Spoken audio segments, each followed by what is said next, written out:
Good morning, Sentinels, and welcome to the November edition of the Sentinel Spotlight. I'm Scarlett Stevenson. And I'm Madison Kelly, and we're so excited to show you our best stories from this past month. First up, Powder Puff Football kicks off homecoming week,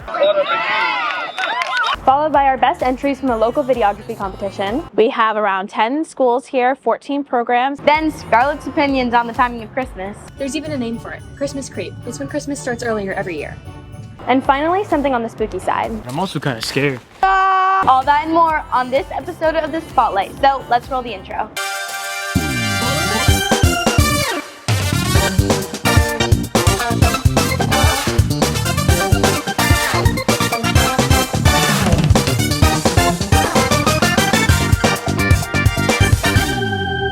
Well, Addie, homecoming was this past month and it was a lot of fun. I agree. From class games to senior parade, it was really unforgettable. But my favorite part was Powder Puff Football. Didn't you play in it? Yes, I did, and it was so much fun. Why don't we check that out by Chase? Face paint, football, and lots of fun for everyone. That's what's going on here tonight with this year's Powder Puff football game.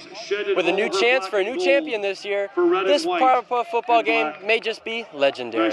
For years, Powder Puff football has been an ECS tradition, letting the girls play in the game and letting the boys coach them, which allows the students to interact with each other in a unique and fun way in order to kick off homecoming week. It was a great first half.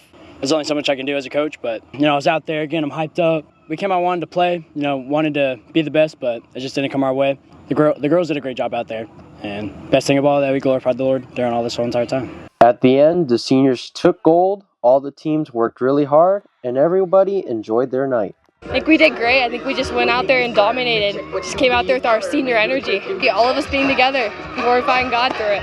After all the touchdowns and cheering, the homecoming Powder Puff football game ended as an event where all the students got to enjoy their night, sending them off for the rest of the homecoming week. For ECSN, this is Chase Gordon.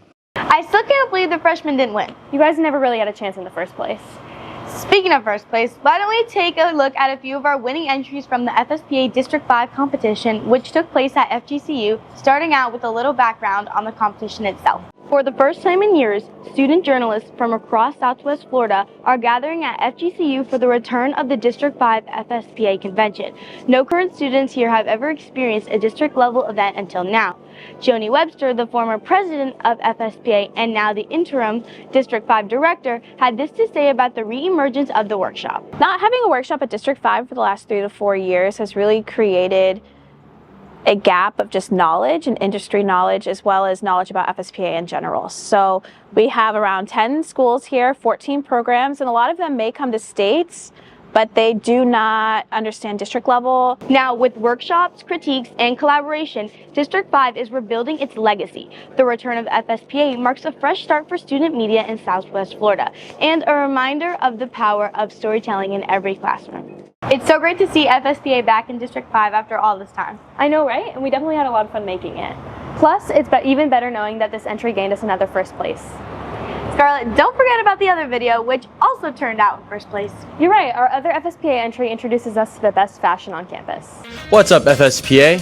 I'm Chase Gordon, and today we're going to be checking out all the fits that are on campus. Hi guys, so my shirt here is from New Balance, and my leggings are Aerie, and my shoes are also New Balance. They're a little dirty though.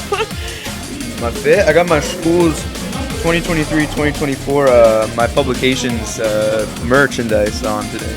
I'm a frog.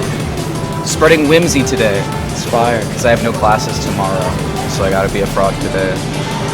An apron from Chartwell's, a blue shirt from Einstein's, and where are your pants from? Walmart. Walmart pants and Crocs with no holes. What do you got on today, sir? Oh, you can't speak. I have a crop t-shirt and I got some Nightmare Before Christmas sweatpants on. Repping Halloween. Just a normal hoodie, a normal black hoodie. All right. Car scene going on. All right. That's about it. All those fits were awesome, but nobody looks cooler than Azul. Thanks, Chase. I think my favorite was probably Azul. I don't know, that mannequin was looking pretty fire.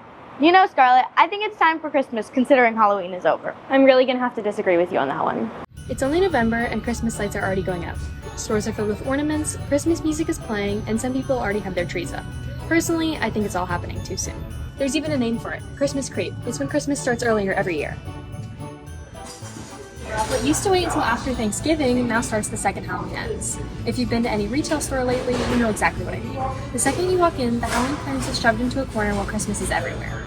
And of course, Mariah Carey has already defrosted. The moment November starts, All I Want for Christmas Is You plays nonstop. I love that song, but not for 2 straight months. I love Christmas. It's my favorite holiday. But when it starts this early, it loses its excitement. By December, the music feels overplayed and the decorations are starting to feel bland. And in the middle of it all, Thanksgiving disappears. Now it feels more like a countdown to Black Friday. I think we could all use a break. Let Thanksgiving have its moment and let Christmas feel like Christmas again. For ECSN, this has been Scarlett Stevenson. Lauren, did we fall victim to Christmas? We definitely fell victim to the Christmas creep.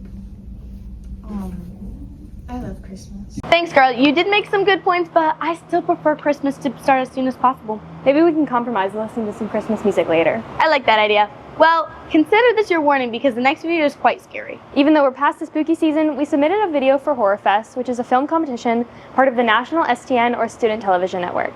The prompt was to be about a local lore. So get ready and remember, you've been warned. In last night's news, 3 amateur filmmakers were killed near Lakes Park while searching for the fabled chupacabra. Their final footage has been released by authorities. Viewer discretion is advised. Welcome back to another episode of Florida the Unknown. We're your hosts. I'm Todd. And I'm Scarlett, and today we're looking for the chupacabra. Besides being a character in one of my favorite movies, the chupacabra was a well-known legend here in Florida during the 90s, but nobody's heard from him since. We're here to change that. And one thing about chupacabras is that they were known for sucking the blood out of. Nature is something cannot be crossed without dangerous consequences. I really hope we find a chupacabra. So do I, but I'm also kind of scared. What was that? Oh. And if you look over here, these look like chupacabra tracks. Whoa, what's that? Whoa, what's that? Whoa.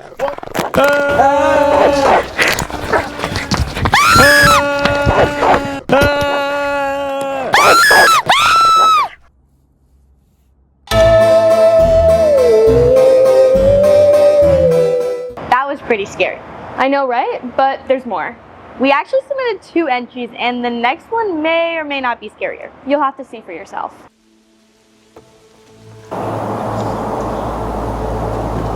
Hey Matt. Yo. Do you think that skunk apes are real? Obviously I think they're real. Look at my shirt. Yeah, well, let's go try to find one. Alright, let's go find one.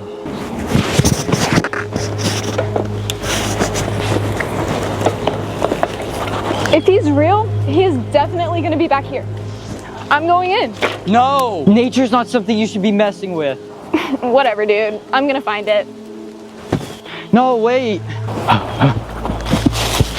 Alex! Alex, where are you? Alex, where are you?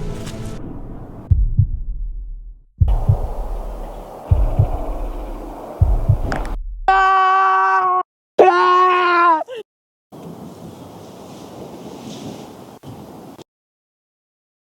Well, that explains where Cooper and Lauren have been. And we'll miss them dearly. And with that, we've come to the end of our show. We've had a great time bringing you the November Spotlight, and we can't wait to see you again next month. Thanks for tuning in, and see you next time, Sense.